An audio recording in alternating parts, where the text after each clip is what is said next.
Installing a CMOS battery.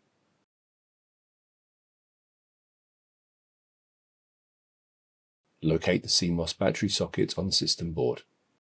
Slightly push open the CMOS battery socket clip.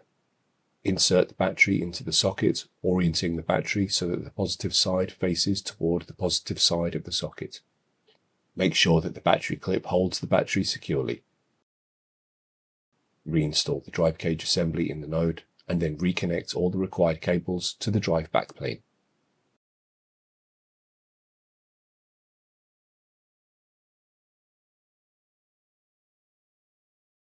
Make sure that all the required cables are routed and connected correctly, and then reinstall the top cover. Reinstall the node into the chassis.